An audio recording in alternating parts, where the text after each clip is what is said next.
All right, good afternoon. The Commission on Equitable Housing and Development meeting has now commenced. It's July 7th at 4 p.m. This meeting is being held virtually due to COVID-19 to allow for social distancing and protect the public health. As we continue our efforts in meeting remotely, we ask all commissioners and guests to mute yourselves until called upon to speak to avoid feedback and background noise. For those who have dialed in using a call-in number, to unmute to speak, dial *6 on your phone. Also, prior to speaking, please announce who you are to identify yourself. As a reminder, this meeting is being recorded. We ask that you only use the chat function to request to speak or to announce you are leaving the meeting so that we can track quorum. Also, in order to comply with the state open meeting law, attendance and votes will be done by way of roll call using audio, not by using the chat function. So we'll do roll call. Michael Edmonds. I am present. Olga Flores is absent. Sharia Jimenez.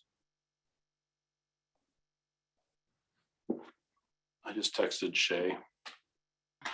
So she is currently absent. Jim Toffel, I'm present. Liz Wilshin. I'm here, present. Jay Young. Here. Mindy Bernstein. Present. Lori Mazurbo. Present. And Joanna Carr. Present. Great. Lastly, Brianna Washington.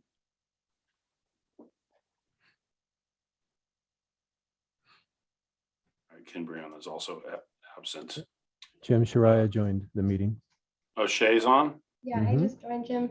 Sorry. Hey, okay. So we've got two missing members. Ex officio Maggie Amato Tejas. Present. Wendy Asher.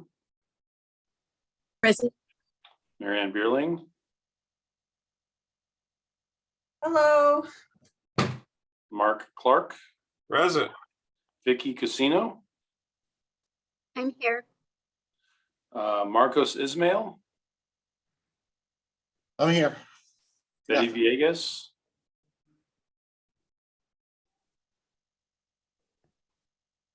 Okay, Betty's out. Corin Manning.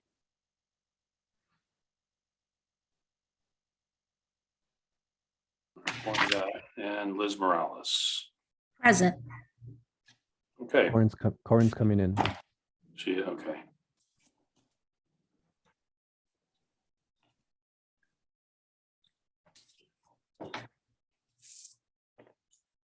All right, Corin is now with us. Okay. So first agenda item, actually second agenda item is the review and adoption of both the May 5th and June 2nd meeting minutes. These are posted on our website. I do have one minor change I'm almost embarrassed to bring up. On agenda item number 3 for both, it says that I'm the vice chair. So it's a technicality. That must mean I'm the chair, right, Jim? Yep. You want to be the chair? Any other changes anybody sees to the meeting minutes?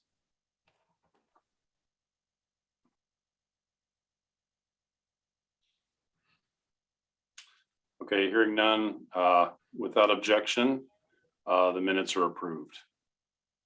Jim, Yes? I don't believe I was present in June, Oh, and I'm not shown as present or missing.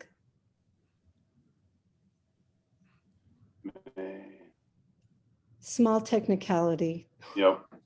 Okay, Thank you. yeah, so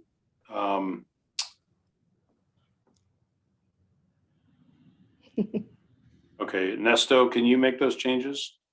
Yes, I can. Thank you.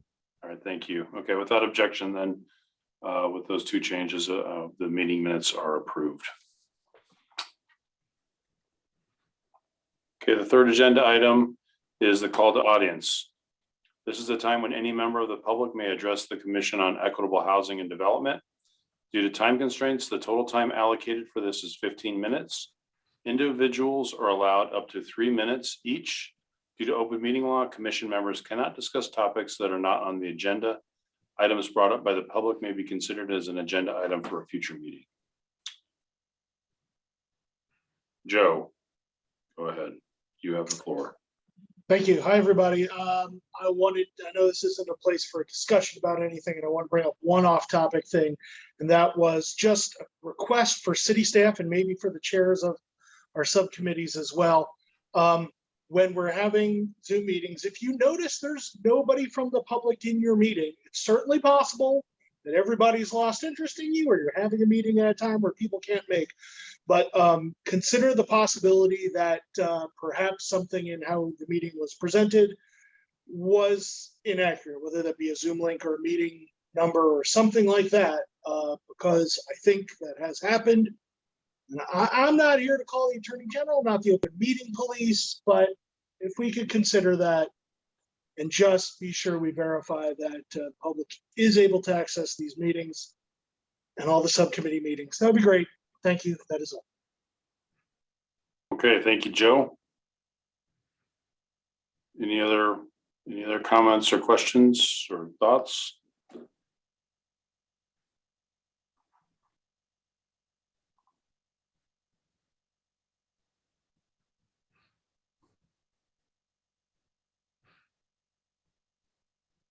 Mindy?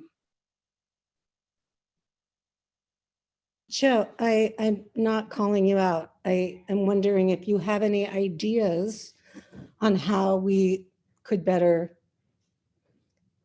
advertise or let people know about this meeting. Have you thought of? I'm not sure if we're allowed to have discussion of this on call to the audience, or if I'm breaking the rules. I don't know. I think having the agendas and links on the commission website is a good one. If I have to go to the city's board and commissions page, that's an extra step. Mainly, I want to make sure that when you give the Zoom link, that the Zoom link works. Okay, noted. We'll look into that. Any other comments?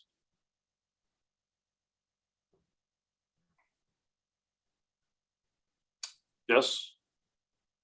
Are you calling on me, Jim? Oh, hey, Vicky. Okay, go ahead.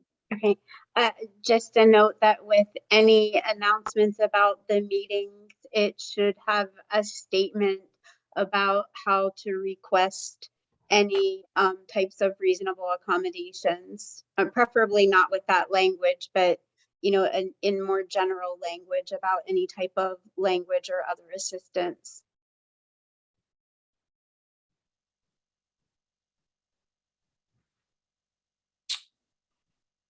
Okay, anybody else?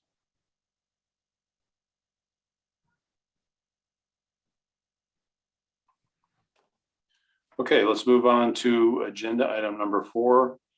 We're going to talk about the sunset and sunset of the initial commission, extending it and converting our ex officio members to voting members. So Ernesto. Thank you, Jim. So HCD has forwarded to the City Council, at which we'll take up on Tuesday, these 2 requests. One is the extension of the sunset for the commission. The commission, the life of the commission expires this month. Not to be too worried about it, folks. HCD is asking for a 4-year extension.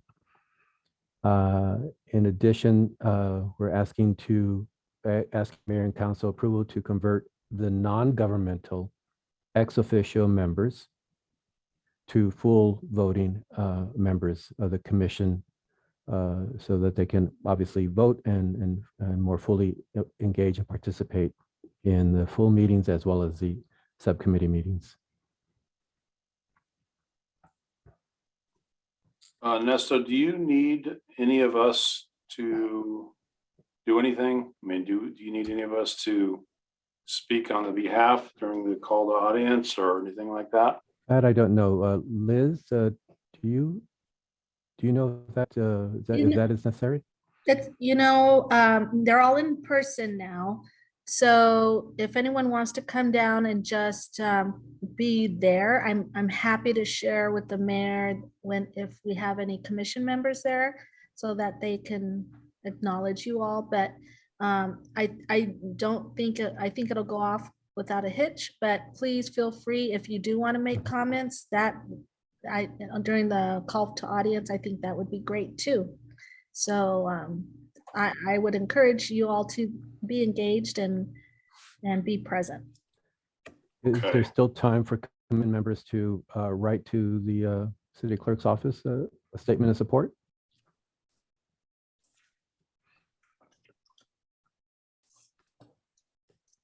That would be on the question of extension. So I'm just looking up the meeting here. Mhm. The next meeting, it's on Tuesday, the 12th at Yes. 5:30 p.m. in the council chambers. Is that correct? Yes. Okay. Great. Any questions for Nesto?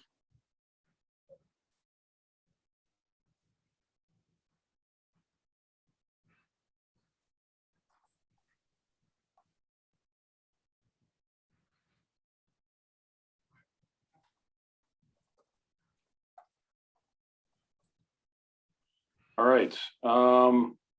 Thank you, Nesto. I'm excited to get these changes made. Let's see, I'm just making a note to myself to go to this meeting. Okay, next agenda item is agenda item number 5, the subcommittee updates. First subcommittee is housing segregation. So Jay, you've got the floor. Hi, everybody. I will keep this very short because most of what we have been working on is under the next agenda item, 6A, and then also a lot of what we have talked about in the past couple of meetings is also then under agenda item number 7. So I'll just wait until then and have the conversation at that time. Okay, any comments or questions for Jay?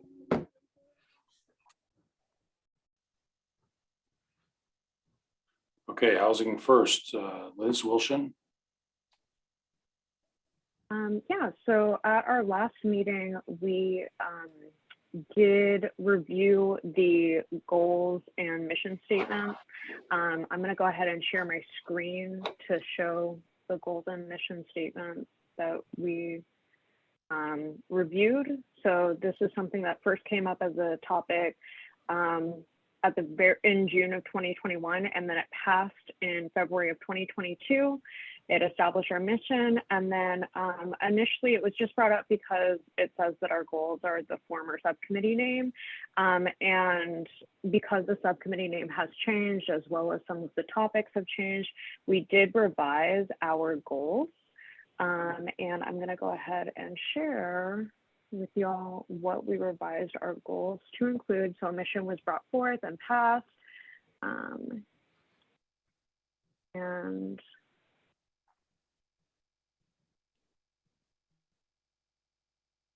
it did include these goals. Can y'all see the Microsoft Word doc? Yep. Okay. So these goals specifically were what passed, and it includes to review and evaluate the shelter to housing to home experiences of program participants through shared lived experience and quantitative metrics, participate and leverage relationships with City of Tucson HCD programs by receiving recommendations and reviewing emergent data and studies, and finally to provide recommendations on equitable policies to increase and accelerate available rental housing. So we wanted to bring this motion forth to the commission to see if any additional input was there, and if we could go ahead and make a formal revision of the Housing First goals.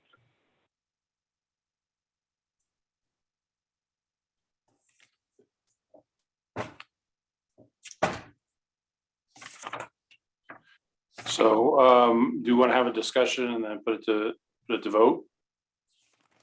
Sure, yeah. Okay. I mean, this seems great to me. So review and evaluate shelter to housing to home experiences of program participants and quantitative metrics. So do you want to jump into each of these and kind of explain a little bit more what you're thinking? Yeah. Absolutely. So early on in the subcommittee meeting, we had discussed that there is a continuum of care that people engage in when they go through what's called coordinated entry systems, which is when someone gets screened into housing based on their level of vulnerability and need. And the typical trajectory of someone who is literally on the street typically goes anywhere from shelter to housing to something like a home or an actual home when they're in the housing first model.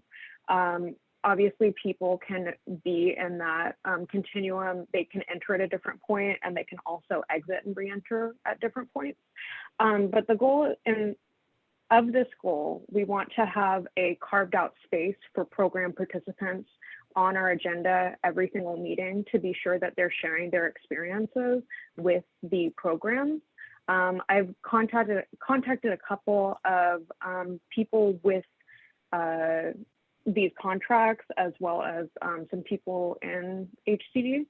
And if anyone wants that email, I'm happy to send it their way if they know people who are program participants. And then additionally, just reviewing, like doing a quantitative review of how those programs are doing and what the continuum looks like in our community. And then using the relationships that we have with HCD staff and the programs that they contract out by getting those recommendations, reviewing any new data or studies they may have. There was mention in a recent meeting of opportunity for us to participate in the next P-CHIP as well. And then to provide any recommendation from the information we're able to distill to include equitable policies that increase and accelerate available rental housing. Sounds great. Does anybody have a question or thought?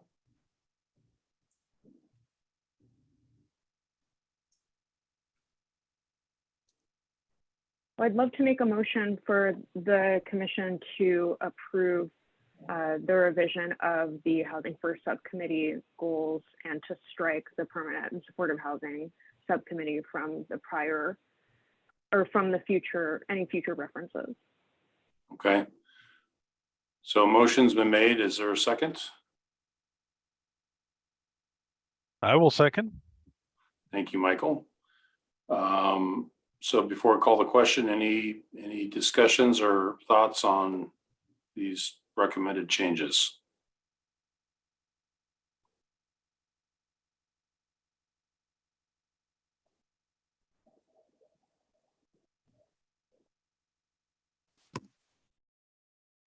Hey, Jim, this is Jason Thorpe with the department. I just wanted to share with the group related to the second recommendation of the bullet, or no, I'm sorry, the where it is, the emergency shelter to permanent supportive housing, where I saw it just a moment ago.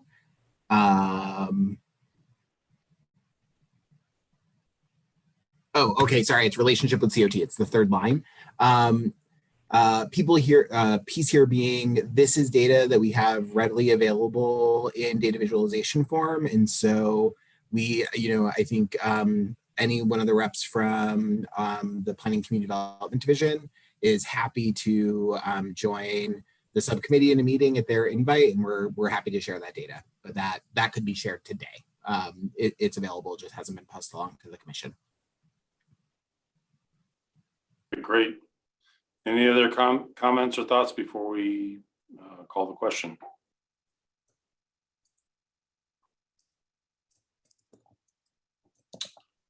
Okay, so let's put it to vote. Michael Edmonds. Aye. Sharia Jimenez. Aye. Liz Wilson. Aye. Jay Young, Aye. Mindy Bernstein, Aye. Lori Mazurbo, Aye. and Joanna Carr. Aye. Okay, the ayes have it. Is Ken Brianna with us yet? Don't want to overlook anybody. Doesn't look like it. No, I Okay. believe not. Yeah. All right, great. Thank you, Liz. That was great. So next committee update is the affordable housing. So Sharia, you have the floor.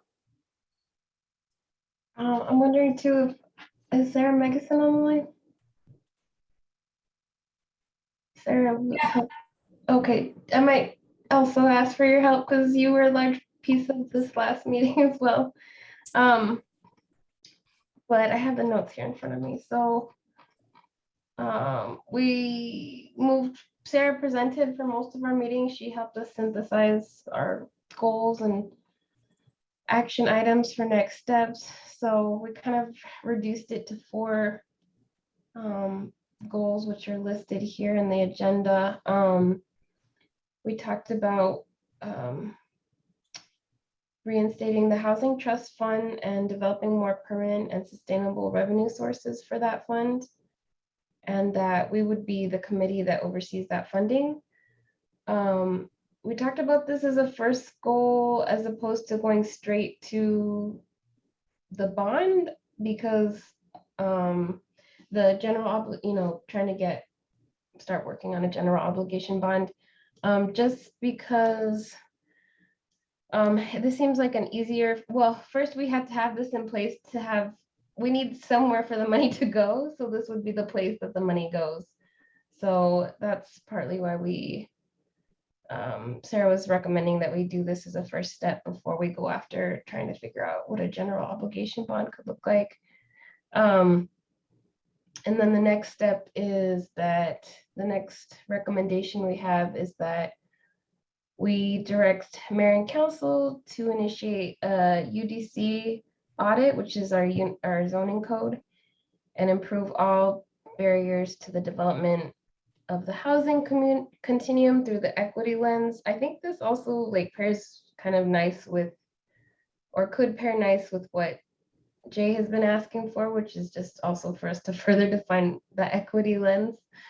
And then the other goal we have here is for the city to, and with this UDC audit, it seems from what we were updated from Sarah, I think the city has plans to do this anyways. So again, I think it's just going to be in alignment with what they're doing, but I think again we could be pushing more for that equity lens.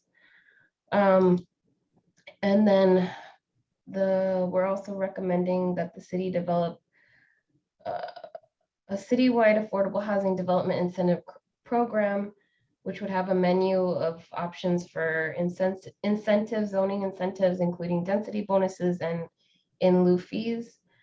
We had quite a bit of discussion about what that means, those in lieu fees, but it's basically that if this is an optional program, and that if for some reason people wanted to use this program but not do affordable housing, they could access these incentives but would have to pay a fee, and that fee would then go to fund our affordable housing projects. So, and a lot of cities have similar programs set up that way.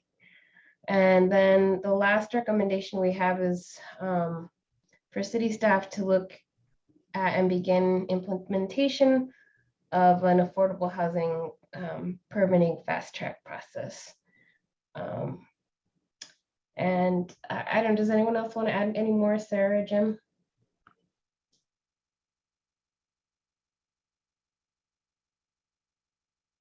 Sorry, I was on mute. We're going to be talking about these items here in about 30 minutes, because I think the commission, it has to vote on the recommendations that we want to make to mayor and council. So we're going to talk about each of these in more depth, but I think that's a good overview. Okay, thanks. Mm-hmm. So any questions for Shay?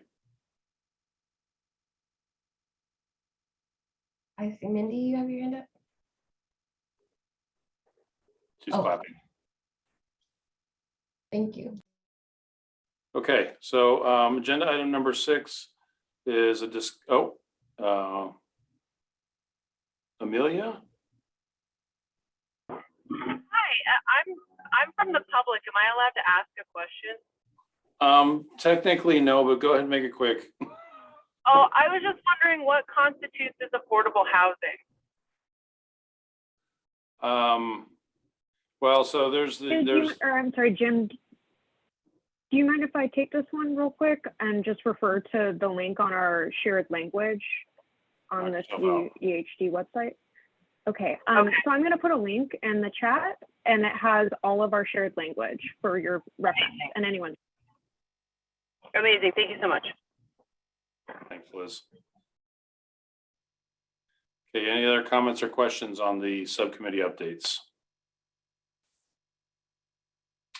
Okay, so discussion on action items. This is where we're going to dive into the segregation housing subcommittee action items and the affordable housing subcommittee action items with recommendations and proposals to go back to mayor and council.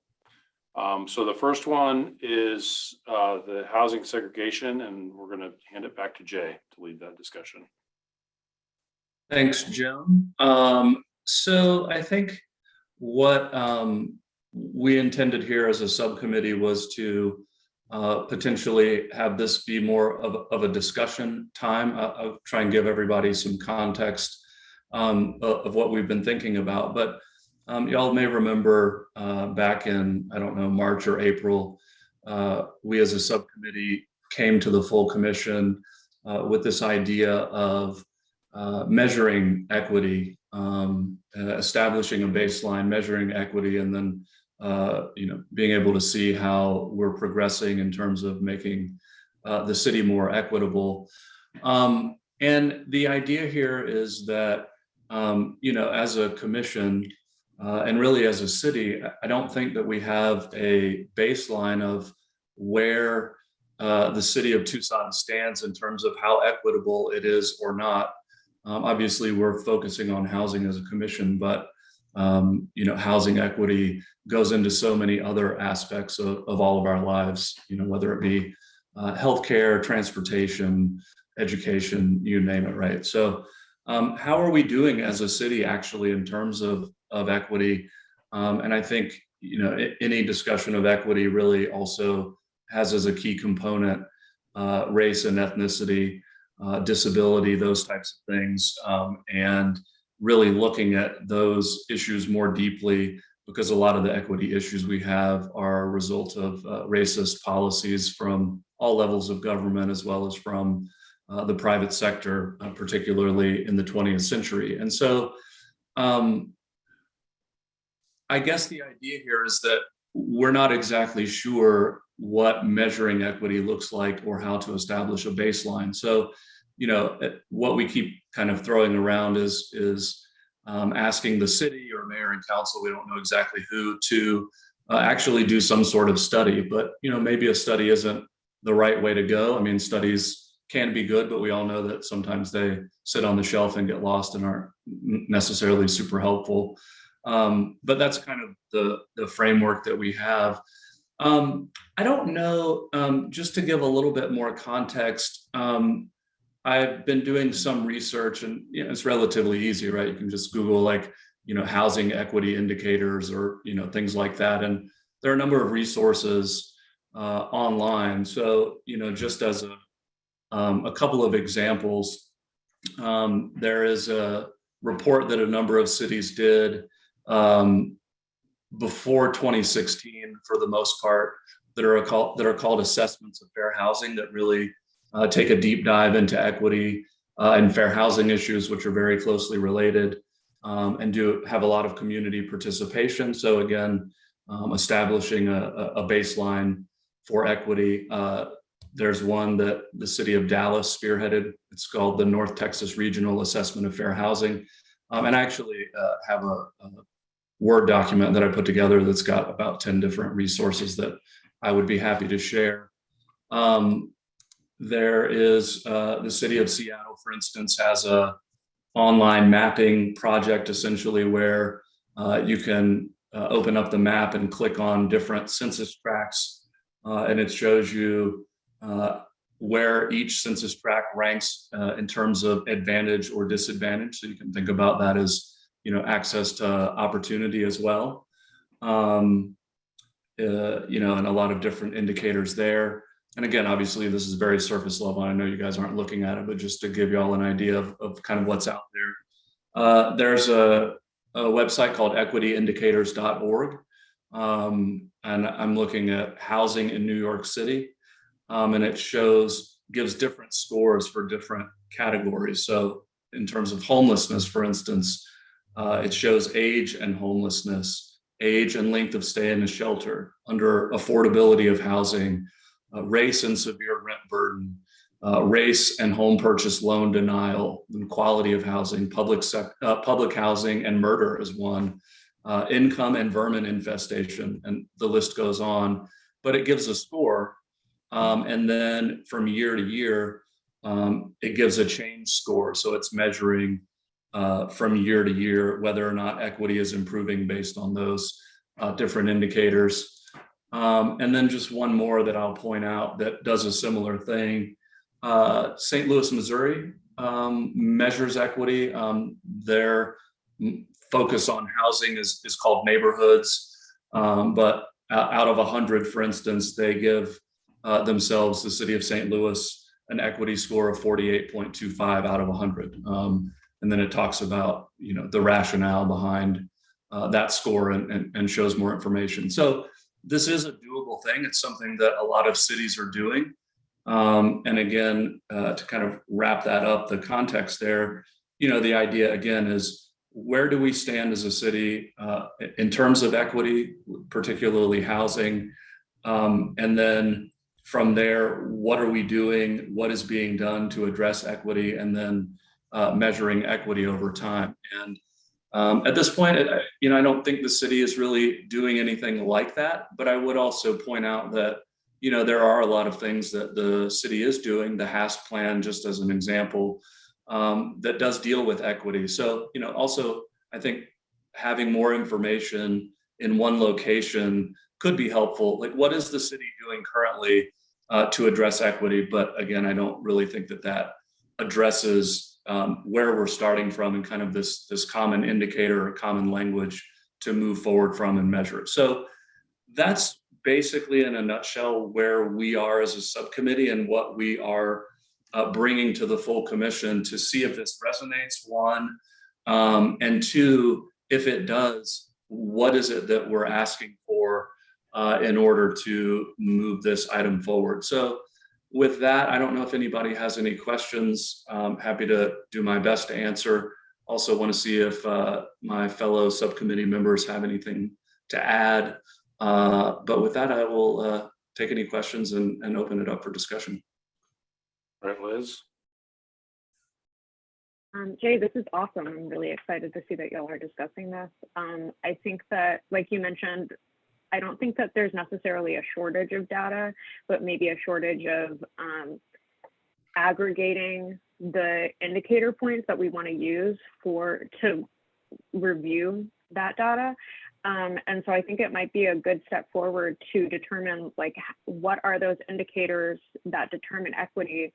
And from there, my other question really is this going to be a point in time analysis where it's just one specific date or year, or is it going to be a review of trends and patterns over a set period of time?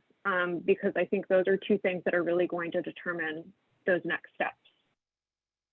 Yeah, and I mean, this is exactly why we wanted to have the discussion, because I think we don't know exactly, right? I mean, we're not necessarily the experts in this field and aren't exactly sure what a study would look like, but I think, you know, your point is well taken. I mean, I think this would be something that would, you know, maybe start at a point in time, but then, you know, moving forward, continuously measuring equity as projects are undertaken and progress is made, or, you know, we take steps back. I do think there's some data out there. 2 years ago, when the Arizona Housing Coalition ran their Healthy Communities Conference up in Mesa. They spent quite a bit of time talking about this housing equity issue. And, you know, the thing that stuck out to me that was a little eye-opening, because, you know, if you've done a loan, a house loan, you know, they always ask you what your race is. And, you know, so I've never really thought about why are they asking that, but it's because certain races have better interest rates than others. So it's a built-in, you know, change. And so I think, you know, when Jay and I were talking about this before, you know, we know some of these things are out there, but how do you even define, you know, we were trying to solve a problem, but how do you even define the problem? And how do we know how big the problem is? And to solve. And I think that's really the question here that we're trying to get down to is doing a better job defining the problem so that we can have recommendations on potential solutions. They're targeted for a specific problem that we can quantify. Well, and Jim, I think you bring up a good point, and you know, a specific issue. I mean, there has been a study within the past 3 or 4 years that shows that similarly situated African American borrowers are 3 times more likely to be denied a home mortgage loan as compared to similarly situated white folks. And that's nationally, but I don't think, again, we have an understanding here of, you know, how are loans being given out, or you know, how is that breaking down on racial and ethnic lines, and what if anything are we doing about that? Because, you know, if we're talking about equity and home ownership and, you know, racist housing policies, if we still have a city where, you know, just essentially based on your race or ethnicity, you're much less likely to be able to get a mortgage, that's a problem. And there are things that can be done to address those issues. It's just, I think that we don't focus on it. Most people don't know about it, and therefore we don't really do anything about it. But, you know, the city of Tucson could hold banks accountable. I mean, if a bank was found to be, you know, lending in particular areas and not others, and denying people loans at higher rates than others, then, you know, the city could theoretically not bank with them, or say, if you're going to operate in the city, that, you know, we expect better. So, I mean, again, there are a lot of things that can be done, I think, to address equity issues, but, you know, where's that information? Is it aggregated somewhere? So I'm probably repeating myself at this point, but.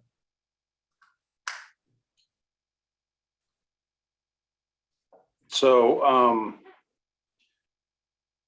do we need to, as Liz brought up, do we need to further drill down what we want this study to be, or do we want to leave it kind of loosey-goosey for now?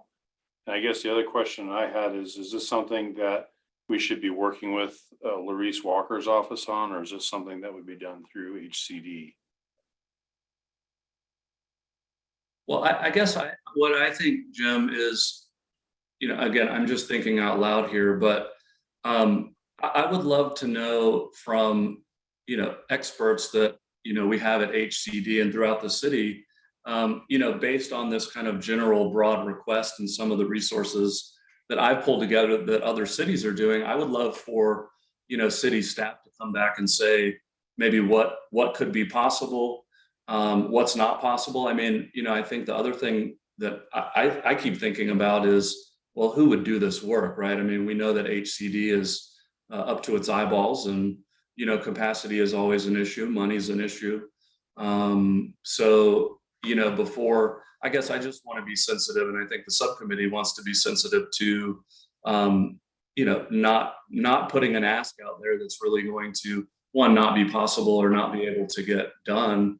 We certainly don't want to overburden HCD staff. So, you know, from staff's perspective, what could be done, and what's, you know, how could we do some of this work in a way that makes sense? I mean, if we need to go to mayor and council and ask for more money, then maybe we do that. Or so I guess I feel like there's still a lot of information that we as a commission need to know before we come up with a recommendation. And certainly one of the things that I could do is, just share it's just a Word document with links on it that I put together so that folks on the commission could become more familiar with what's out there.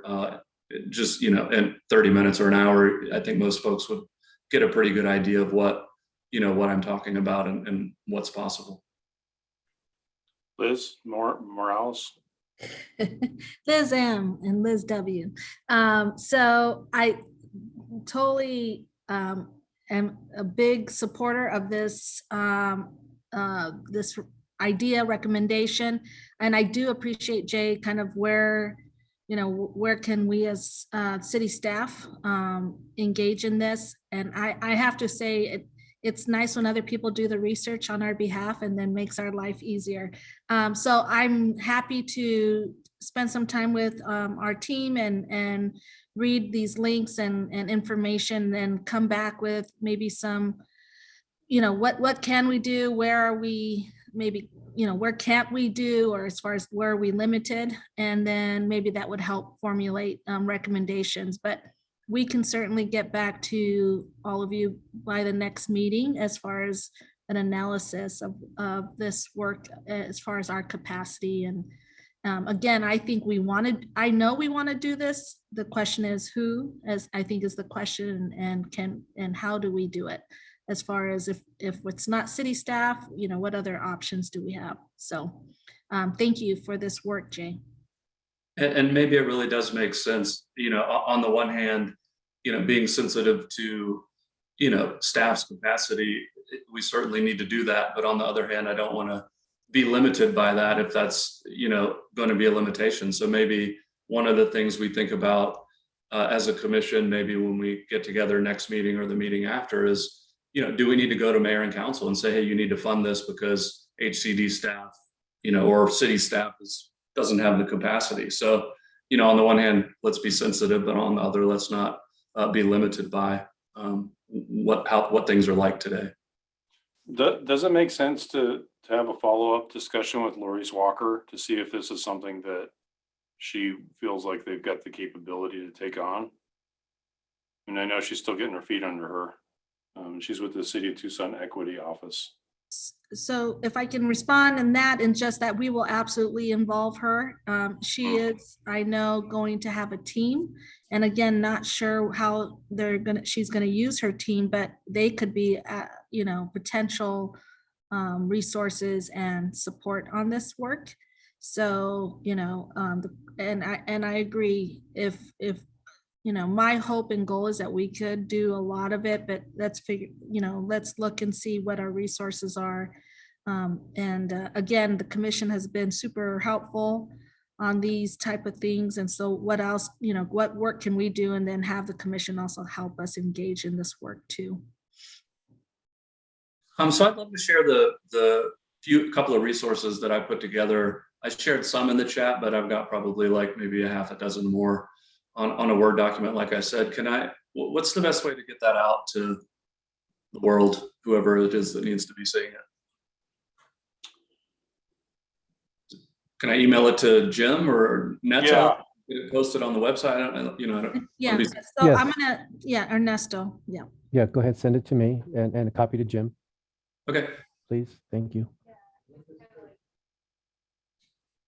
So I guess the action item at this point really is just to request that the commission members, look at the resources, try and familiarize yourself with it, and have an agenda item on the next meeting as well for future discussion, or more discussion or next steps. Go ahead, Mindy. Thank you. The links that are posted in chat, do those get posted in the commission website with these meetings? Did I ask the question properly? Well, yeah, and that's what I was asking as well, because I just pulled these off of the list that I have. So I want to get that full list out I'll get it to Neto and Jim, and then I think from there it'll go up on our commission website. That's at least what I understood. Is that right? Otherwise, I Yes. take a photograph. No, we'll get them up on the website. Great. Thank you. So unless there are any other thoughts, questions, whatever discussion, I think that covers it for what the Housing Segregation Subcommittee was wanting to bring to the commission. Okay, any other comments, thoughts from the commission members?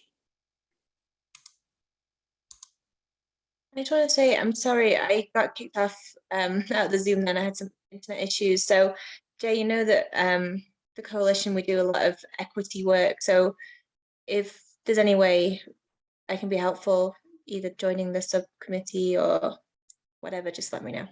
We'd love to have you on the subcommittee anytime. Yeah. Come on by. Okay.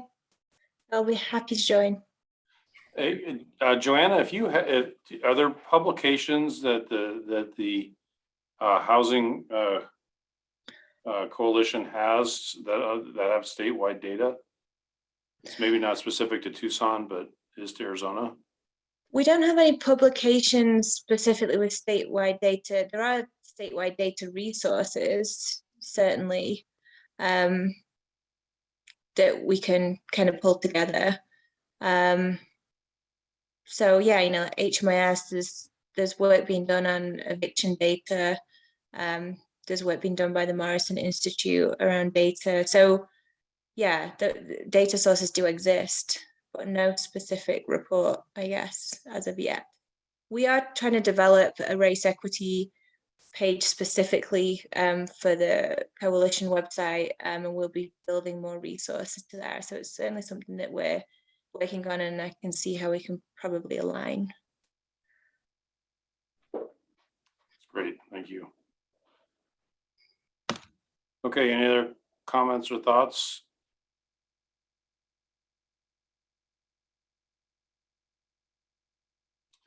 Okay, well, thank you, Jay. I think this is good. This is going to be a standing item on our agenda going forward as we fine tune what the ask is from mayor and council.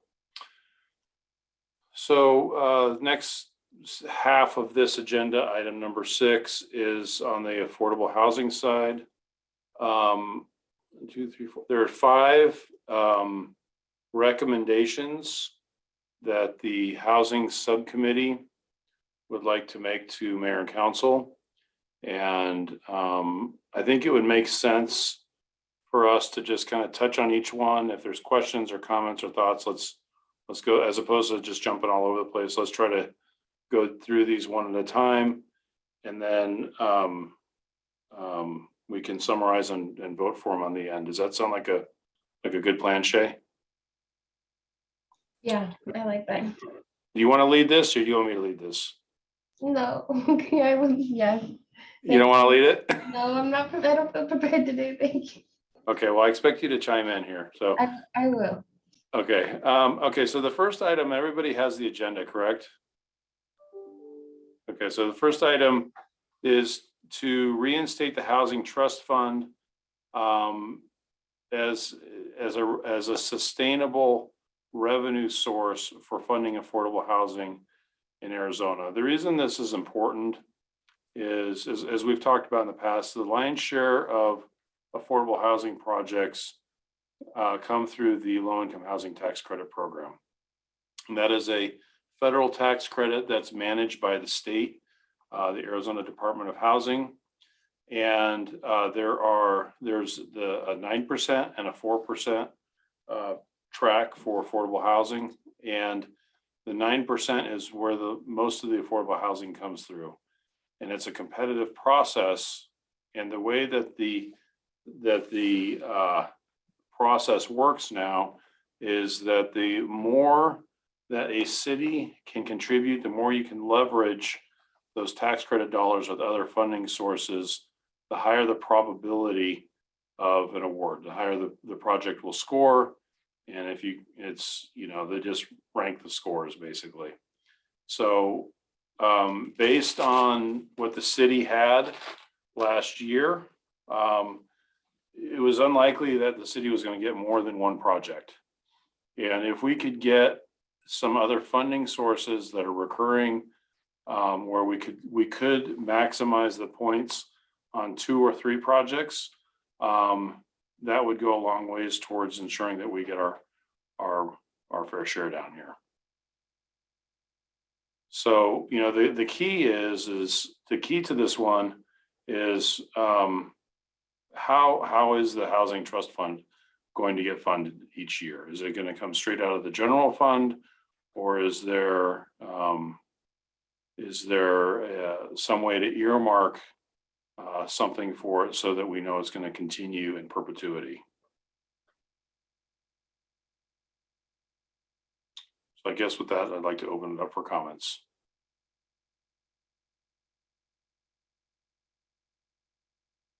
Liz?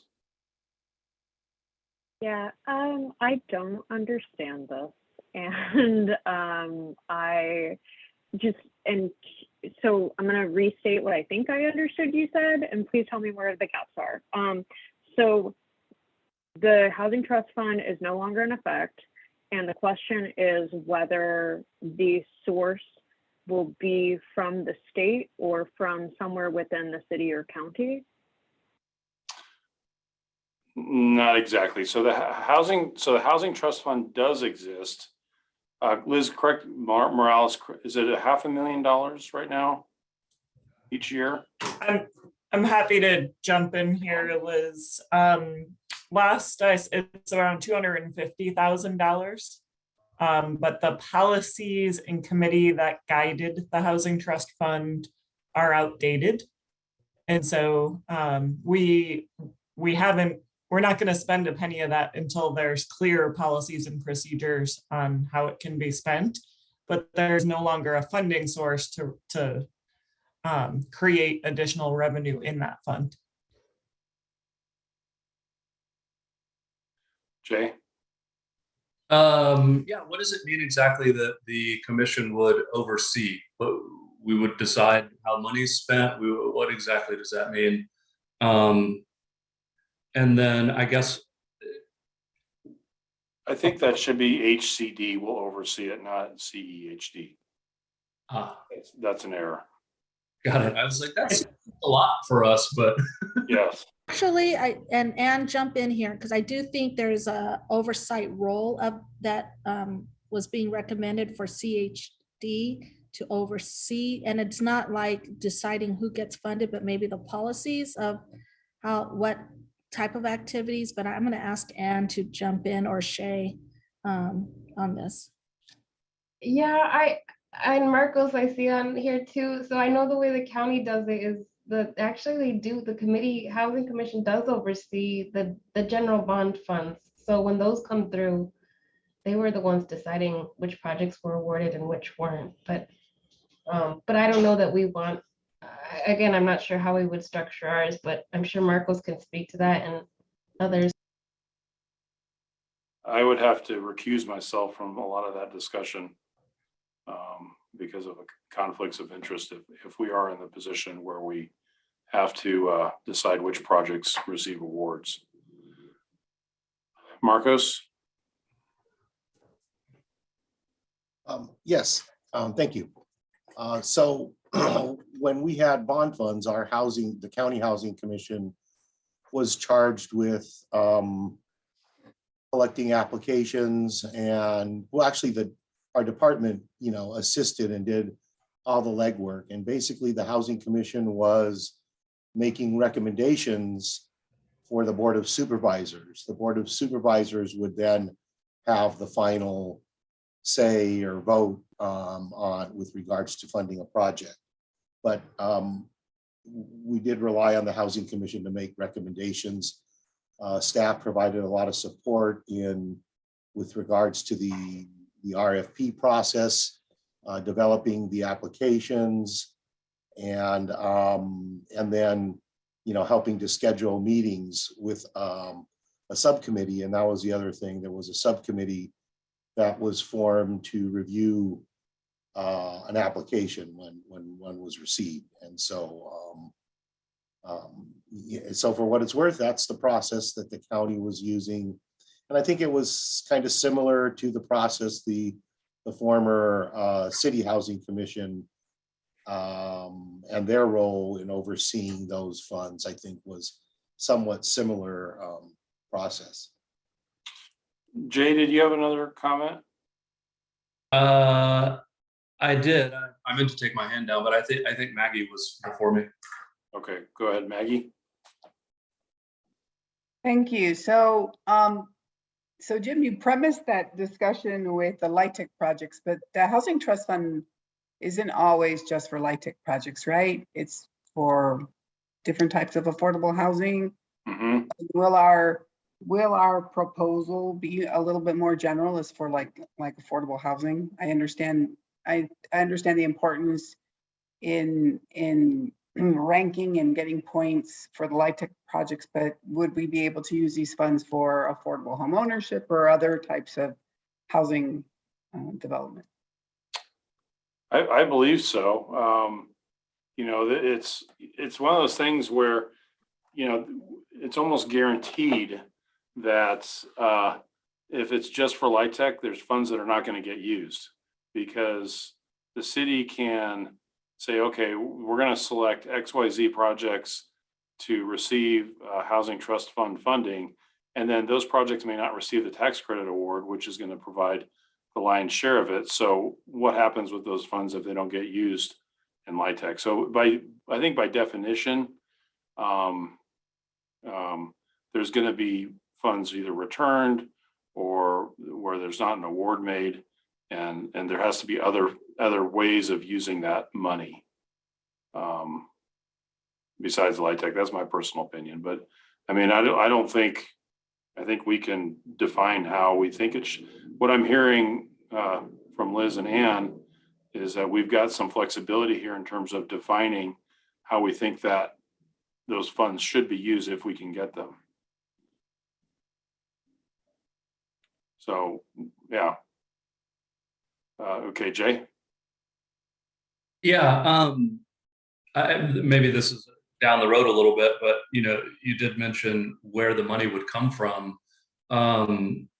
You know, is that something we want to talk about now? I mean, I think this is a great idea, and I think, you know, we really need to pressure wherever we can to get money into a housing trust fund or something of that nature.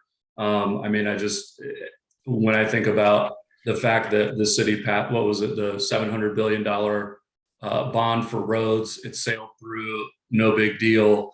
You know, that really tells you where our priorities are. So, you know, I think a bond issue would be great. I mean, we really need a lot of money, and if the trust fund is the place for that to go, then this is, I think, a wonderful proposal. And the other thing I would say too is it sounds like in terms of the oversight, maybe it's similar to what the city's planning commission does, which I'm also on. It's, you know, things are presented to the planning commission, they're public hearings, and, you know, the planning commission ends up making recommendations to mayor and council that they may or may not take, but, you know, I do think that they have quite a bit of weight with mayor and council. So maybe that's kind of what we're talking about here as well. So I'd just like to ask the question, does anybody have any thoughts or suggestions on how, if there was a recurring housing trust fund that could be established for Tucson, how that could get funded each year? So I'll start with Marcos and then Liz.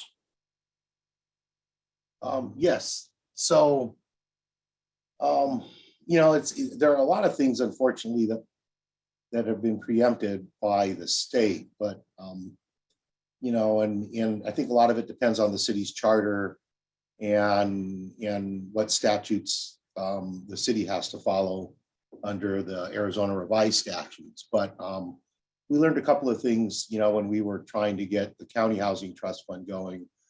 And, you know, one of the first ones was that general obligation bond funds cannot be used as a funding source for a housing trust fund. So you have to identify something else, like maybe a real estate transfer tax, which is, you know, not really possible here, but that's been popular in other jurisdictions in other states where it hasn't been preempted. But I think the city could, you know, look at sales taxes, maybe instituting an extra quarter or half-cent sales tax. Would probably have to be voted on, you know, by the voters, approved by the voters similar to a general obligation bond fund.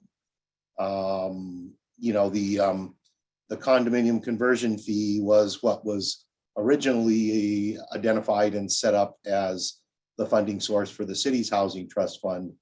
And you know, I'm not sure if that condo conversion fee is still on your code, but you know, if those should come back, that could be a source of funding.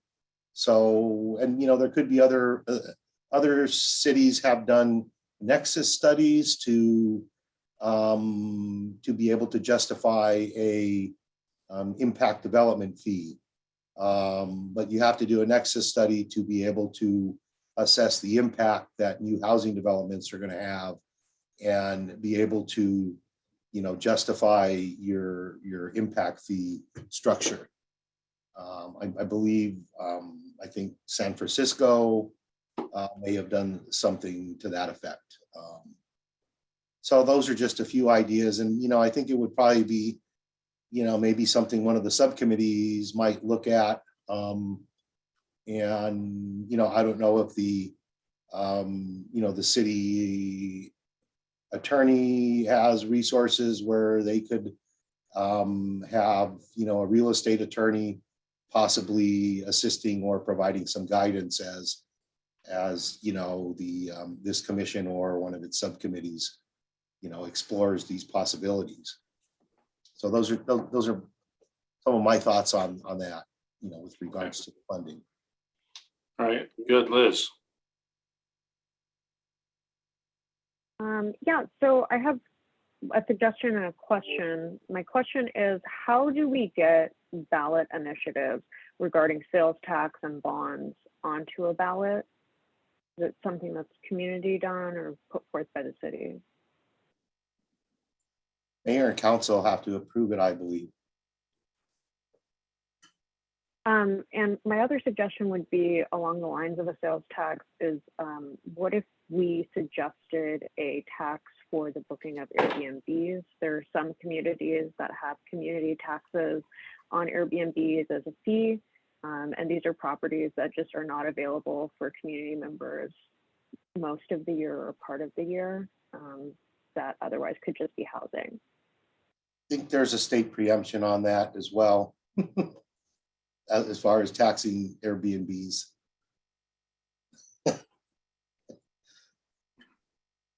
Cool. And Liz, Okay. oh, sorry, Shay. Could be off on that, but anyway. Yeah, I still think even though I know we're not allowed to do it statewide, I still think it's one we should continue to push for at the state legislature. I agree. I think a luxury tax should be relatively easy concept to sell. I mean, this is luxury. It's extra income people are earning. It's not essential. And yeah, let's use a tax to solve, you know, help solve the problem with this, you know, help the solution is partially solved by the problem, you know. I think that kind of works really nicely.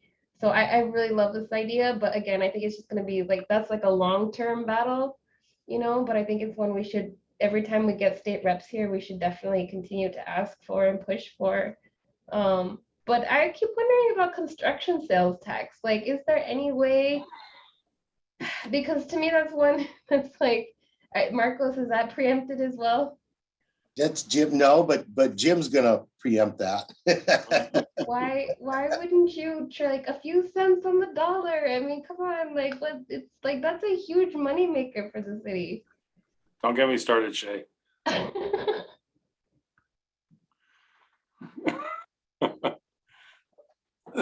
Okay, so any other comments?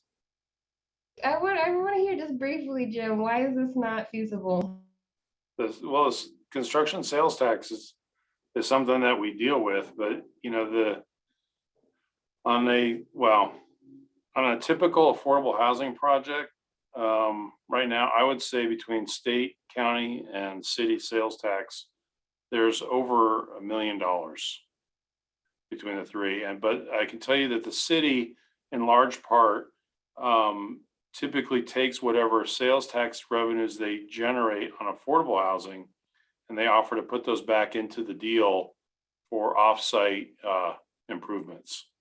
So that's what I've been seeing with most of the affordable deals. I don't think they do the same thing with the market rate. You know, maybe some of the construction sales tax revenues. I mean, right now, construction is going crazy. That's not always going to be the case. So that's, again, not guaranteed.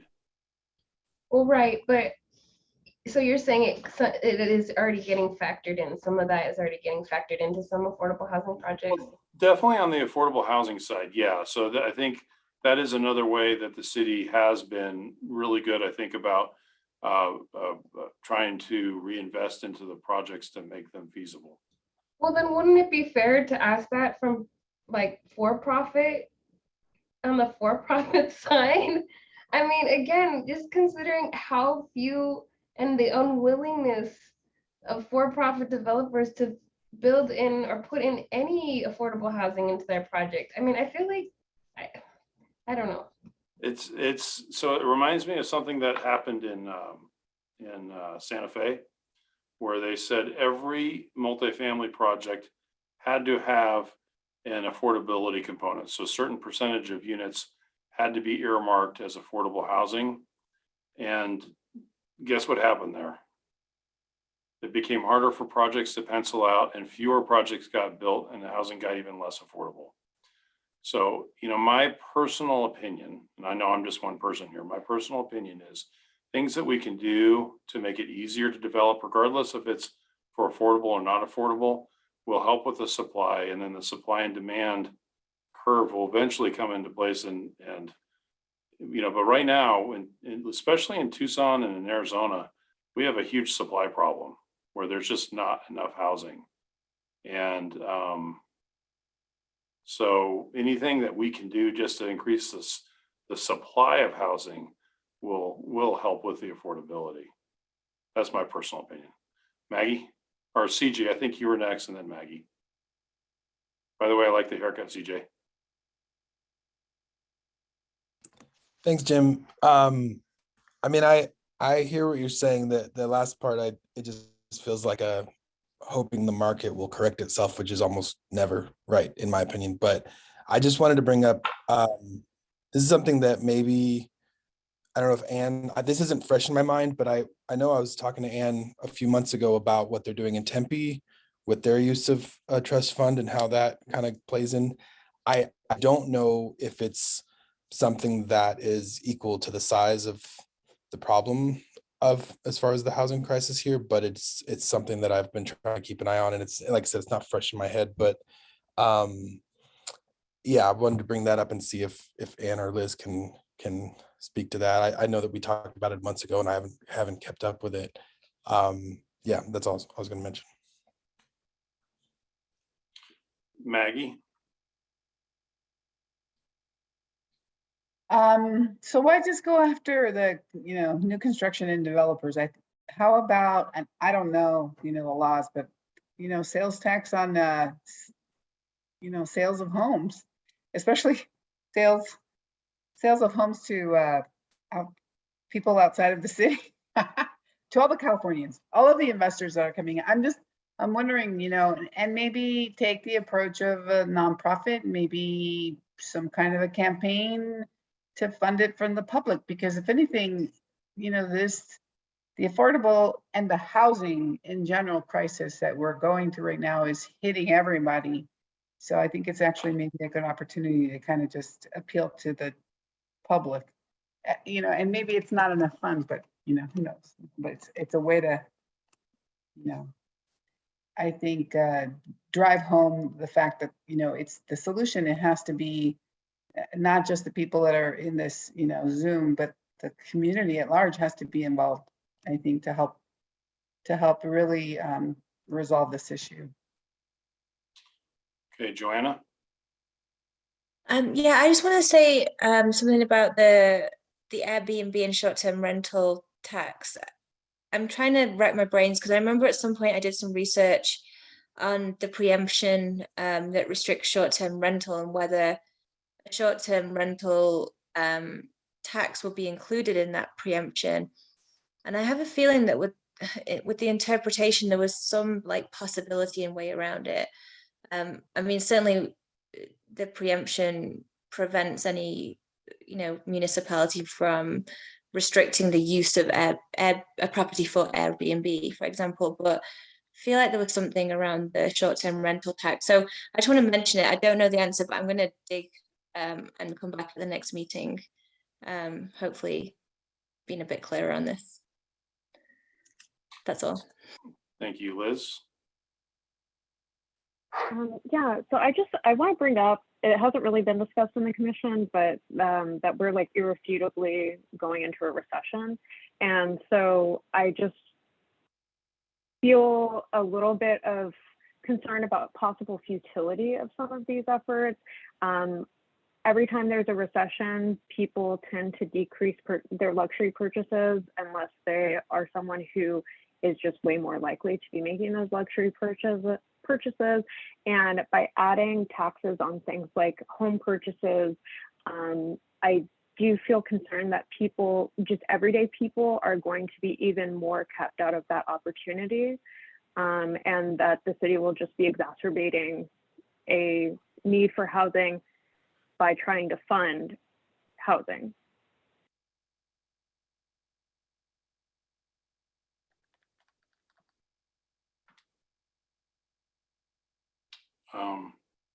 Joanna, do you have another comment?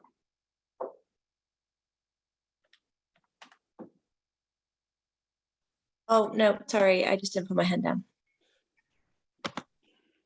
Okay, Joe. Yeah, to Liz's point, one of the things that when we were talking about this in the Affordable Housing Subcommittee, one of the things I brought up was the need to make sure that we're not doing this with regressive taxation. And that's why I have qualms about doing it with sales tax too.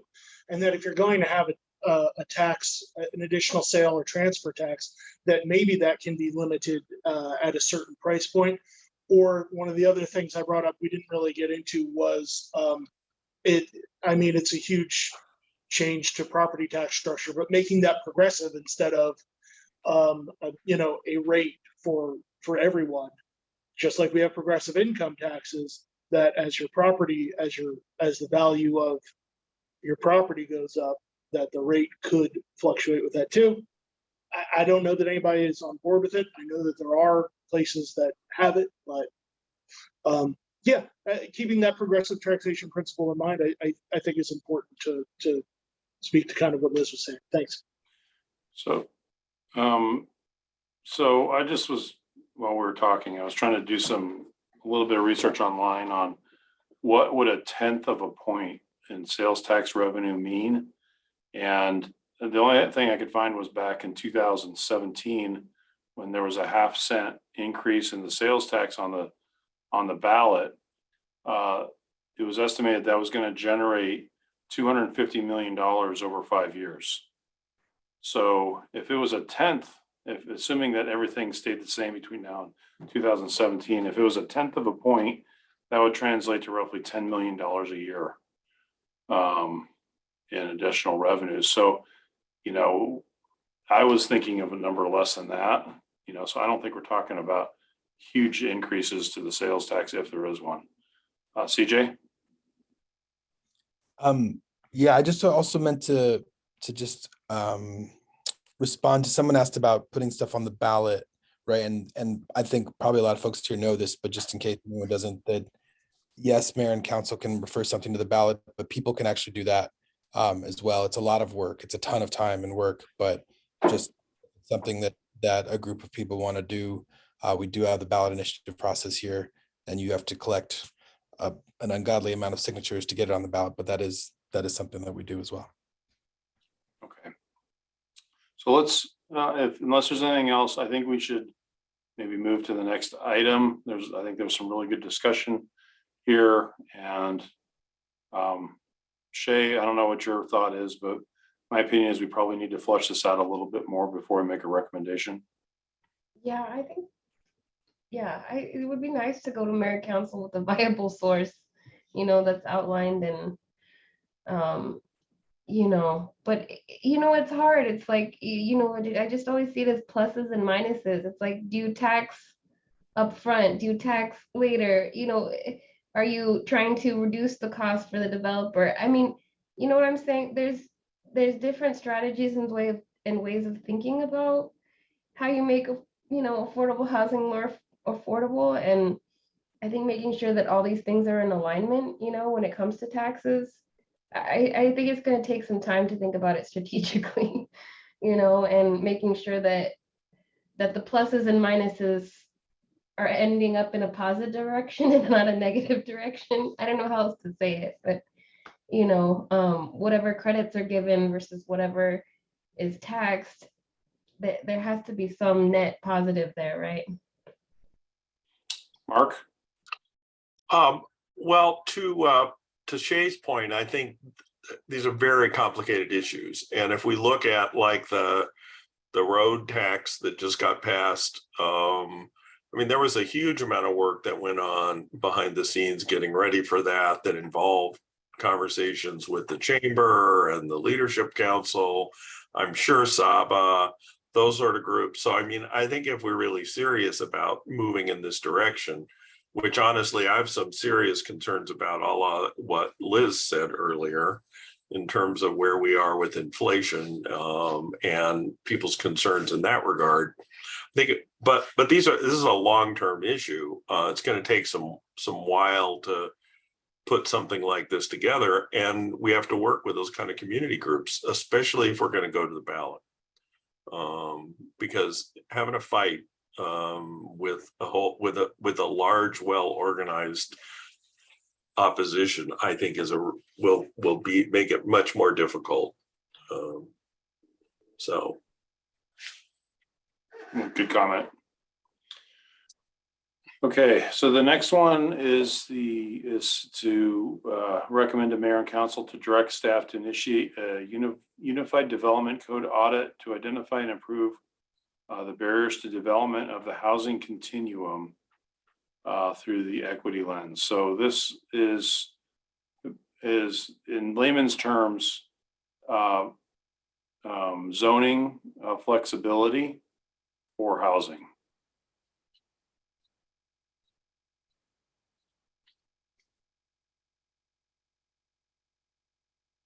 Liz? I have a question about the unified codes policy. I don't know, policies or how it's written out regarding like upzoning for mixed use properties and that effect. I don't know anything about it. Shay, do you know the answer to that? You mean, I mean, in general, like I literally am in the code every day, the Uniform Development Code. And I have to say that I started working in this field with planning first, right? So we were looking at the code then a lot too, right before Tucson switched to the Uniform Development Code. And in that time, the code got way more complicated, way more restrictive. And I would say that in general, there's no way to meet the underlying, basically there's a ton of conflicts in our code right now. The setbacks alone, like make it impossible for you to ever reach the maximum underlying density that you're supposedly allowed. It's just really, really tough. Like, and then narrow lots like are especially harmed by our setbacks. You have this cone, this triangle that's like a no build zone, and it makes construction more expensive. Like I have a project right now where the only way we can meet the setbacks is to have the mass of the building in the middle of the lot, and we have to have a hip roof because we have to, and then it's like this pyramid hip roof. It's going to be, I mean, way more expensive to build than if we could just go straight up, right? Like, and so I think a lot of these decisions were made in my opinion with concerns from neighborhoods that don't think about the whole continuum of a project. Like I wish there was a diagram like for a building, like a bill on Capitol Hill, like the process for a building from permit to construction, like that little project goes on this like crazy difficult journey that takes years. And so again, the more that we can streamline our code, get rid of the conflicts, make sure that people are able to achieve the underlying density, like so for most lots, you're technically allowed to build up, which I don't know why we have it's like the open space requirement basically, but it's like most lots you're allowed to build up to 70% of the area. But once you factor in the setbacks, there's no way you can really achieve that. And so, even like, especially again for small lots, there's a ton of small lots in Tucson that are zoned R3. And when you really start to get into the analysis of how you achieve 3 units on those lots, it's really difficult to do. So again, I think that the code just needs to be really cleaned up and made much more simple, easy to use, user friendly. But yeah, basically when it comes to, and then yeah, I think that we're in an urban environment and we have kind of a code that's really rural in nature.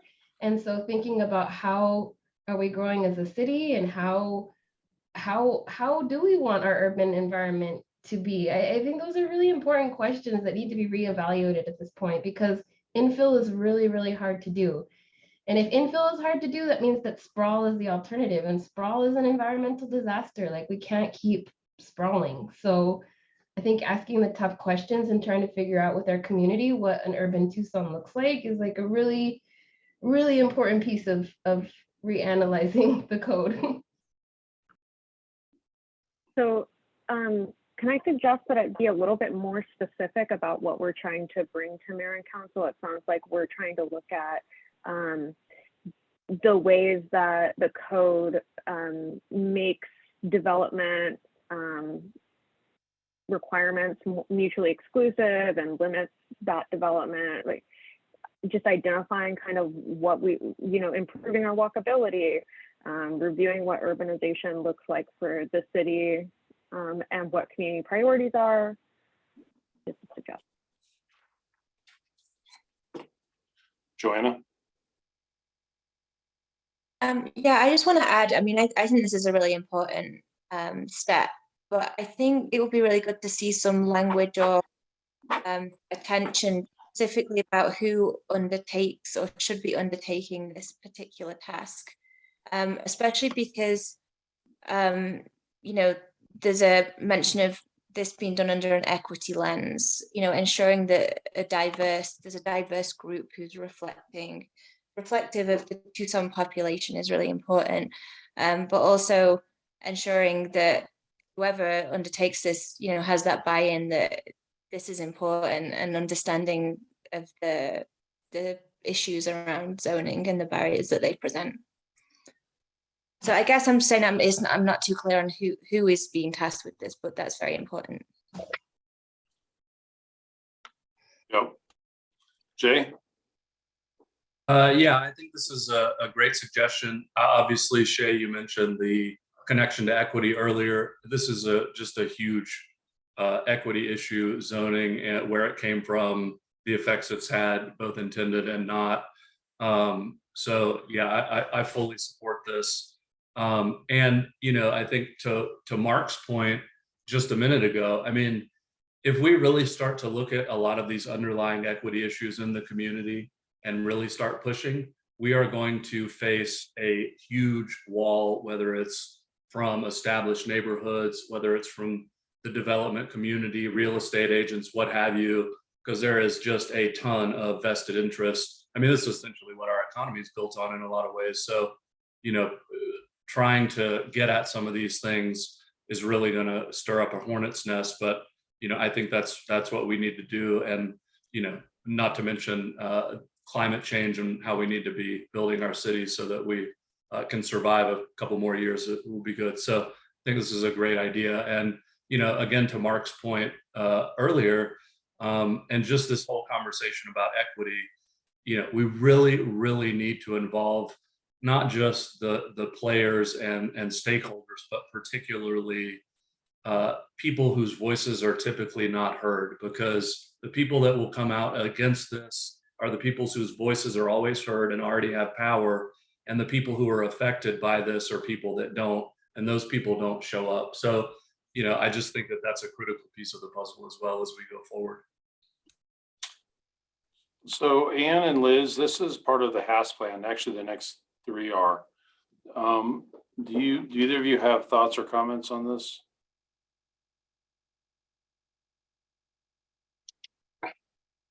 So I'm just looking at it. And I'm gonna ask, so this is about develop the incentive program, permitting fast track and changing The zoning code. Yeah. Yeah, I mean, those are definitely things we've heard that are needed. So as far as a mechanism or how we plan to, getting the commission to say, we want to see this done sooner than later, or providing recommendations on how to implement these last three is kind of where I would ask of the commission. Okay. Mark? Let me argue a little bit, or maybe sound like I'm arguing a little bit about against what I just said. But I do, as I talk to people in the community, especially about older adult housing affordability, I mean, everybody is talking about, I mean, there's like everybody that I talk to, which is a fairly broad spectrum, understands the issue and is concerned about it. And so on one sense, I think we really are, there really is, I think, a groundswell of concern about well, I mean, the issue I work on is older adult stuff, but, I mean, I run into people in bars, with older women talking about how their landlord, where they live for 8 years, have just kicked them out. I mean, basically they've jacked up their rents and told them to leave, and they're not going to renew their leases, all of that sort of stuff. So I really, the thing which is vexing for me is production just takes a long time. And so how do we respond to that quickly? I think, but I do think I think there probably is an opportunity that we have goodwill out there, I guess I would say, that that could be mobilized for some sort of a campaign if we can move fairly quickly, I would think. Shay? Yeah, I mean, it's a huge task, and I just keep thinking, as far as who takes it on. From what my understanding was that what Sarah mentioned in the last meeting, that this is something that's kind of already on the radar for planning and development service staff. That's something that they were kind of planning on doing. But I think, I don't know, for me, just the little the little dip I've had in so far into trying to take on any zoning issues is that we really do need a broad stakeholder group. And I think that it has to be interdepartmental. Like, you can't just have planning there. You absolutely, like, development services was not present in a lot of the conversations we had with the Casita amendment. They absolutely have to be present, because the way that the code ultimately gets interpreted is by development services, and they're approving or denying your permit. So to not have them in the room, to me, was a huge lesson learned, as well as community members, and as well as like the equity department. And once we have this equity framework, like, how do we view it from that lens? And so again, I think it's one of these, again, just huge tasks. In addition, Marcos has mentioned the need for, once there is some sort of consensus arrived at, the need for marketing and that engagement with the public to make sure that they've bought in, because I feel like there's just a lot of fear right now. What I sense from just the small little Casita amendment, the fear is greater than the solution, and people's fear of developers taking advantage of anything that's easier to build or quicker to build, that fear seems to generally override any concerns about or benefits that people could perceive from, like, actually, like, building and construction used to happen by mostly local folks, and mostly local folks used to participate in this. And over time, that relationship, those people who were able to do this, to me, has eroded because of how partially how complicated our zoning system is. So again, I think that there would just be, it's going to be tough. I just think it's going to be really, really tough. Liz?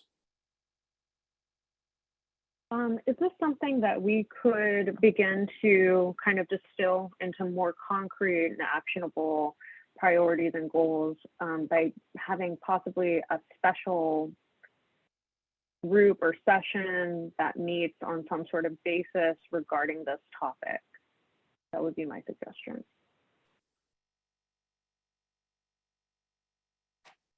Yep.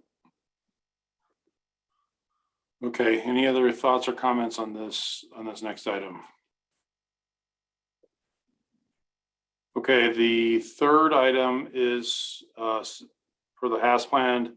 CEHD recommends the mayor and council to direct staff to develop a citywide affordable housing development incentive program containing a menu of options, including a density bonus in lieu of fees.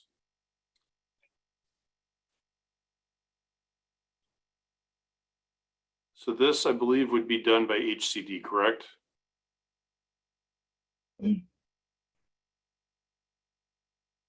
We certainly can. And I think Sarah's on here or Ann. I want to see if you guys had any thoughts about approach on this. Yeah. So, and I would also invite Corin. So this would be in conjunction with PD planning and development services in terms of looking at something really similar to what the city of Flagstaff has done, which is really create this menu of incentives and things like parking relief if you're building affordable housing. And so essentially creating a menu of options. If you're creating X number of housing for X AMI, you potentially get these options over here. So a few different cities have done it. Something we're interested in doing together with planning and development services, since a lot of this goes through their shop. One thing I'll mention too on the last item, and I think these go hand in hand, thinking about the Unified Development Code and thinking about incentives, is that I would see a group like Eco Northwest. They're an affordable, they look at, they're an economic consultant company that specializes in things like affordable housing and transportation, where they've seen how these types of incentive programs have worked in many other communities, and they've seen other communities that have tried it and they haven't worked. And so things like looking at our code and or creating incentives, I think having help from folks that have really seen this across the nation in terms of what works and what doesn't work would be a key step for us in this.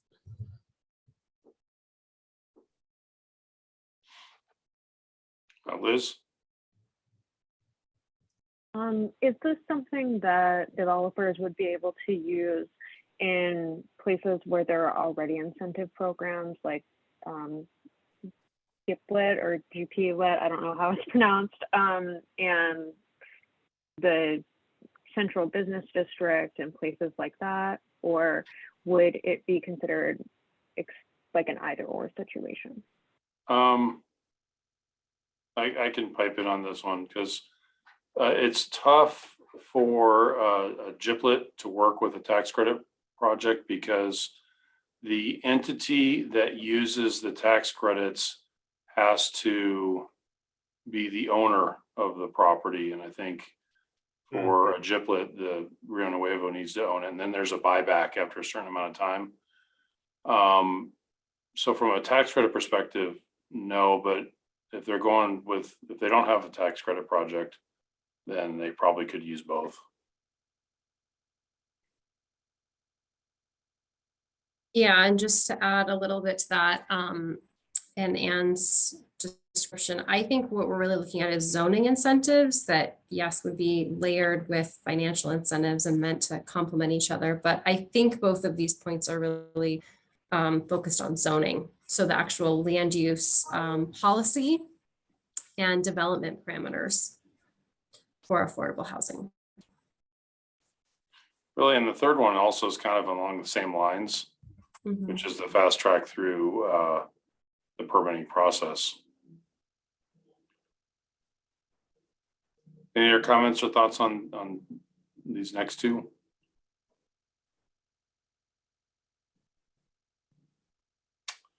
Okay, so the last one was really kind of my thing that I was harping on, which was, I think Jason Heisey had some really good statistics, but Tucson and surrounding communities have roughly 14%, I think, of the state population, and we're not getting 14% of the low-income housing tax credits. And so we want to start being the squeaky wheel with everybody at the state so that they don't forget about us down here. So I think my suggestion is, and Shay, just in the interest of time, we've got some work to do on these to continue to vet these out. I think we should not do anything right now, but let's see if we can come back with more information in the next month or the following month. And at that point, hopefully we'll be ready to finalize the recommendations. Do you agree? Yeah. There's lots Okay. of questions. Any other comments or thoughts on agenda item number 6?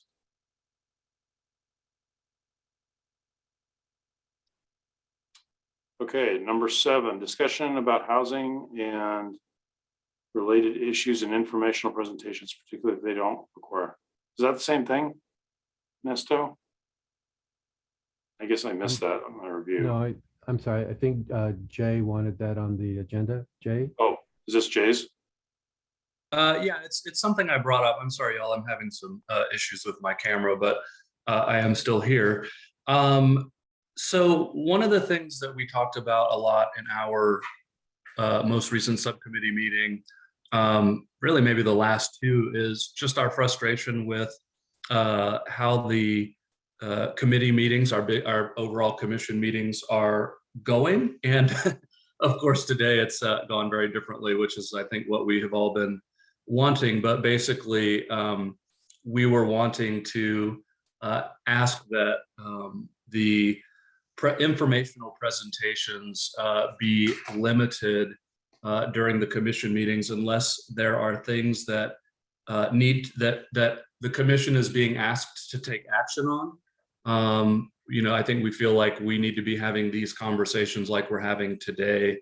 And I think we were also thinking about, as we move forward, what do our meetings look like? So, I mean, in some sense, just because of, how today's meeting has gone and, us having spent, the bulk of it actually talking about housing issues, this feels a lot more like, I think, what we all had been wanting. So I know that had come up in our subcommittee meeting a couple of times, and I think I've heard a couple of other people mention that as well. So, we can talk about it if other people have, some thoughts about that, or, maybe just a time to talk about how our meetings are structured and what we're trying to accomplish during our commission meetings going forward. So, if we want to table that until next meeting, I know we've been having a good discussion so far today. I don't want to take up time if that's not where people's heads are at, but that's what this agenda item is about nonetheless. Well, I'm not going to make excuses or justify what, anything that's happened, but I do think that as a commission, we're maturing, and there was a learning curve that we've all been going through as we get to know each other and try to get our hands around what we're supposed to do. And so I think we're kind of feeling our way through. And I agree with you, Jay, that that discussions like we had today that are more action oriented are going to be beneficial for this commission. So I don't see us reverting back, I guess, is all I'm trying to say. Liz? Yeah, I think it's about balance, and I do think that there are commission members who, depending on what the presentation, I think those can be super useful. But what I'm hearing you say, Jay, is just, what presentations are, applicable and relevant, especially to, maybe particular actions or topics we're trying to learn more about. And for instance, just around housing trust funds, is there any potential presentation that could really help inform us? So, but it really is, I agree with you, Jim, that this has really been about what can benefit the commission to help moving everyone in the direction that's needed. So good feedback, but I do think having a balance of that is what's needed. Vicky? Yeah, I would just like to add, when we talked about this during the subcommittee meeting, I I find it difficult at times to continually cross-reference what we're talking about in presentations to the goals and mission that we've approved. And I just would like to see us tie back to those more often. I have to open those documents every single time we have a meeting. And honestly, there are times when there have been presentations where I have a difficult time relating them to that mission and those specific goals. And I think it would be really helpful if we did that more often.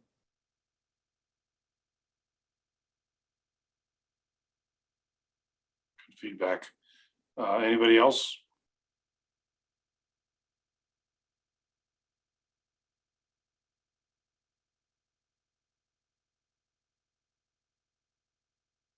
Okay, next agenda item is agenda item number 8, HCD updates. I can start, and then Anne, or anyone, Neto, if there's anything I missed, please jump in.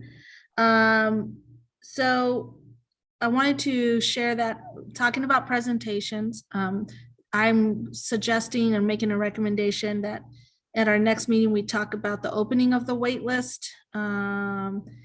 And that's going to be a pretty big effort. One of the things I want to do between now and our next meeting is to work with Jay and Vicky and our own Office of Equal Opportunity around what our opening of the waitlist looks like, ensuring access for persons with disabilities, persons with limited English proficiency, ensuring that our process is fair and equitable. So my goal and hope, if the commission will allow me, is to have us talk about that waitlist opening. My thought is it would open early September is kind of the time frame that we're thinking about, but making sure there's a significant outreach.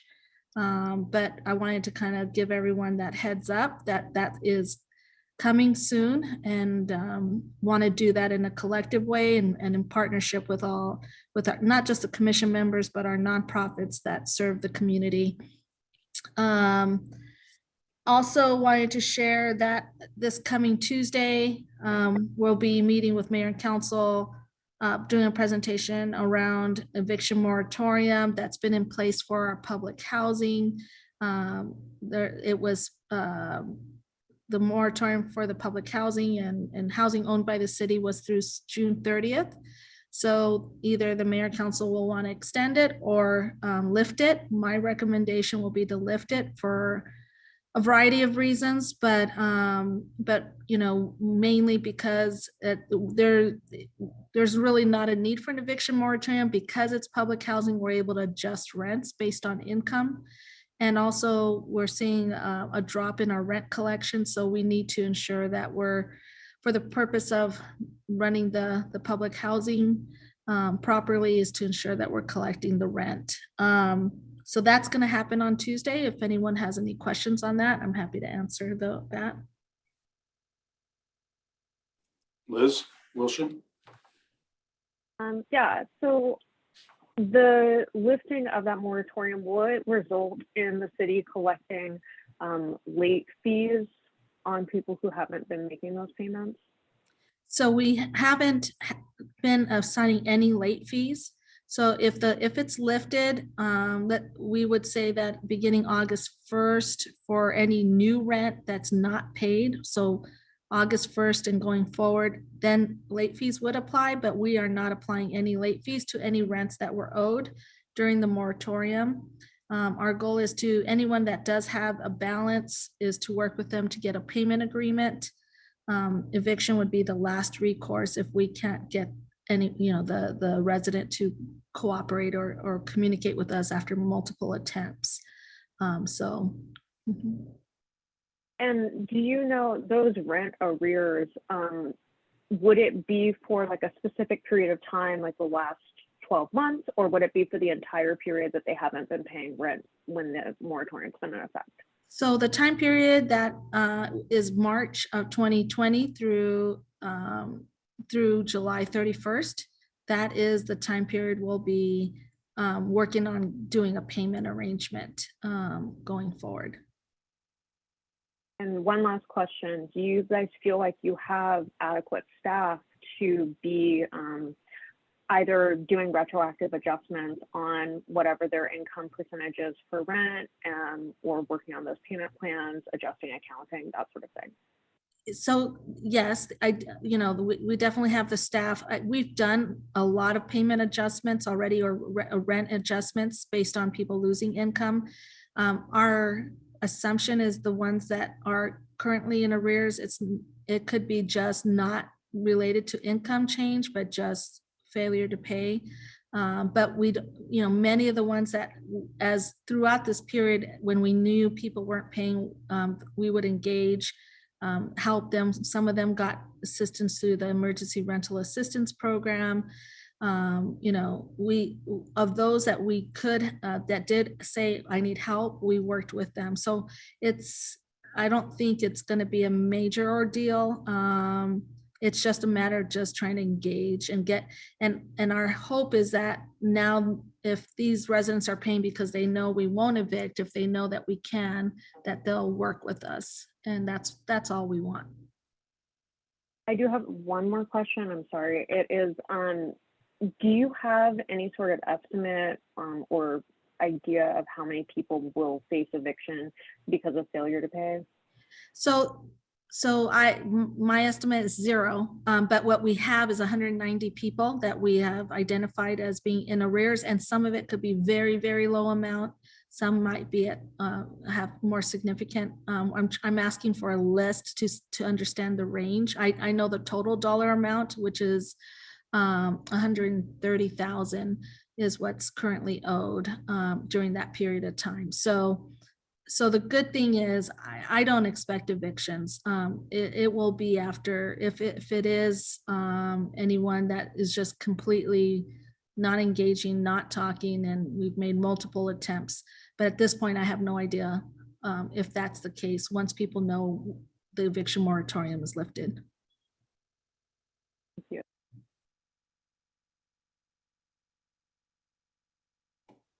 So stand by on the wait list conversation. I would like to see I do want to get a little bit of feedback, Jim, on if people want to hear about the wait list opening at the next meeting. And so that way we can prepare for that.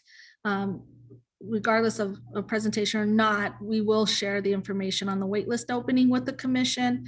And after we've received the consultation of the agencies and partners that I mentioned, to make sure we're in a good place to release that. My last update is I believe this happened since the last meeting, we did hire and have a new administrator. His name's Donald Paredes. He is now responsible for the public housing and Section 8 programs, and he reports to Terry Galligan. And so Donald comes to us from the City of Glendale Housing and Community Development. And so he has over 20 years of experience working with public housing authorities. So hopefully you'll get to meet him here soon, but he is now part of our team. And that is my update. Great. Nesta or Ann, anything you want to add? No, I'm sorry, Jim. I don't have anything right now. Jim, that just the one real quick, since the last meeting, Mayor and Council approved our Thrive expansion effort in terms of replicating what we did in Thrive in the 05. We'll be focusing on Thrive on 29th Street. I believe we mentioned it last time, so I won't go into more information except to say that as part of that, really looking to work with residents and organizations that are within the area. And also we're creating a steering committee to help oversee the effort. So it's a joint leadership model. And with that, if there are organizations that people are aware of that you feel like we should reach out to, again, the parameters are Alvernon to Craycroft is the east-west, 22nd Street to Golf Links. And so the East 29th Street area is where this will be, and thinking about better housing, better neighborhoods, better economic development opportunities for residents in the area, reducing crime, increasing quality of life, all of those things. Great. Any questions for HCD? Joanna. Yeah, I have a question. Liz, I know we spoke a while ago about source of income discrimination protection. Is there going to be any action on that now the session is ended at the legislature? Thanks, Joanna. I was debating whether to talk about that. I did reach out to Ben. We have some progress on that as far as a potential time frame. My hope is we're going to have an opportunity for public comment on a potential ordinance, but I'm also working with Arizona Multi-Housing Association on their input and potential partnership.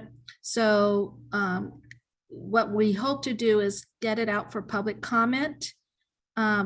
I don't have a date yet of when it will be posted. Again, this will be something we want the commission to be aware of when it's going to be open for public comment. And also a couple of public meetings so we can have people provide input. And if we go to mayor and council, I'm estimating right now second meeting in September, but it's not in stone yet, but that is kind of what we're shooting for. So definitely something that's going to require a lot of talking, a lot of input from people, and we'll want the commission to weigh in again, whether it's individually with the mayor and council or as a group, but we'll definitely include you all as we roll this out. Thank you. Mm-hmm. Any other questions or comments?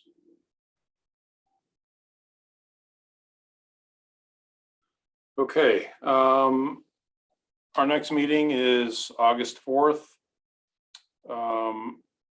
So Liz had one suggested agenda item for our next meeting, which was the wait list.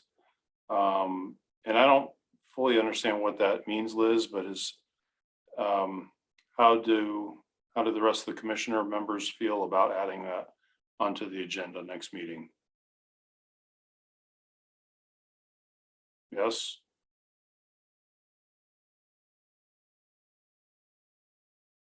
Does anybody, let me ask a question a different way. Anyone opposed? Wendy? No, I'm definitely in favor of that being on the agenda and knowing where things are, especially in terms of incentives for potential landlords. Okay. Okay, so good. Let's Ernesto, let's put that on our agenda. Will do. For next month. Any other agenda items that besides the ones we talked about today that we want to add?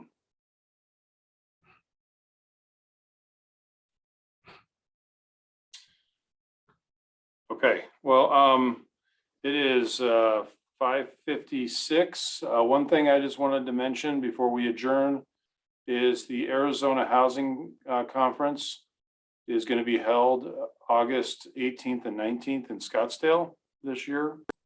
It rotates back and forth between Tucson and Phoenix. This year it's in Phoenix. And if any of you are interested in participating, I think it's a good conference. And almost everybody in the affordable housing business is there. Okay, let's adjourn. Thank you, everyone. I think this was a good meeting today. Thank you, everyone. Thank you. It's sold out? Really? I did not know